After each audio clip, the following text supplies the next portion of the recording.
Hi friends, ఈరోజు మనం short story 5 చెప్పుకుందాం. ఇప్పుడు షార్ట్ స్టోరీలో జేమ్స్ అనే క్యారెక్టర్ ఒకటి ఉంటుంది. జేమ్స్ వేగంగా బండి నడుపుతున్నాడు. అది వర్షాకాలం. చాలా వేగంగా బండి నడుపుతున్నాడు కాబట్టి స్పీడ్గా బండి నడుపుతున్నాడు. ఒక బండి స్కిడ్ అయిన తర్వాత అతను పడిపోయాడు. చాలా ఒళ్ళంతా చిన్న చిన్న గాయాలయ్యాయి. తలకు మాత్రం తీవ్రంగా తగిలింది. బ్లడ్ వచ్చేస్తుంది అన్నమాట. మరీ పెద్ద దెబ్బ ఏం కాదు, బ్లడ్ వస్తుంది. అటుగా వెళ్తున్న కొంతమంది జేమ్స్ని లేవదీసి పక్కన కూర్చోబెట్టారు. తర్వాత వాళ్ళ ఇంటికి ఫోన్ చేశారన్నమాట. వాళ్ళ ఇంటికి ఫోన్ చేసిన తర్వాత వాళ్ళ యొక్క స్నేహితులు ఇద్దరు వచ్చారు. ఇక్కడ అదృష్టం ఏంటంటే ఇంటి నుంచి బయలుదేరిన ఒక 2-3 కిలోమీటర్లకే జేమ్స్కి యాక్సిడెంట్ అనేది అయిందనమాట. బండి స్కిడ్ అయ్యి వాళ్ళకి ఫ్రెండ్స్ ముందు బండి నడిపేవాడు కూర్చున్నాడు. తర్వాత జేమ్స్ని మధ్యలో కూర్చోబెట్టుకున్నారు.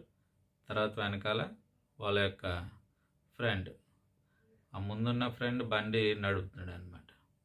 చాలా వేగంగా నడుపుతున్నాడు ఎందుకంటే హాస్పిటల్కి వెళ్ళాలి కాబట్టి. అప్పటికే జేమ్స్ ఒళ్ళంతా రక్తంతో తడిసిపోయింది.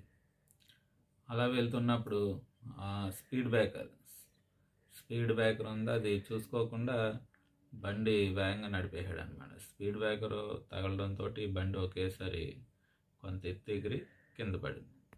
ఆ యొక్క జేమ్స్ నడు కరుక్కుమంది. అసలే దెబ్బలు తిన్నాడేమో, యాక్సిడెంట్ అయ్యి ఈ యొక్క పైనుంచి పడడం వల్ల ఇంకా తీవ్రంగా బాధను అనుభవించాడు అనమాట. అలా ఒక 2-3 స్పీడ్ బ్రేకర్లు తగిలాయి. ఇక్కడ బండి నడిపేవాడు చాలా వేగంగా నడుపుతున్నాడు. ఎందుకంటే ఇక్కడ జేమ్స్ యాక్సిడెంట్ అయ్యి ఒళ్ళంతా రక్తం కారిపోతుంది కాబట్టి ప్రమాదంలో ఉన్నాడు. కాబట్టి అతనికి వైద్యం అత్యవసరంగా అందించాలి. కాబట్టి బండి చాలా వేగంగా నడుపుతుంది. ఆఖరికి హాస్పిటల్కి చేర్చారనమాట. హాస్పిటల్ అడ్మిట్ జేమ్స్ ట్రీట్మెంట్ అనేది జరుగుతుంది.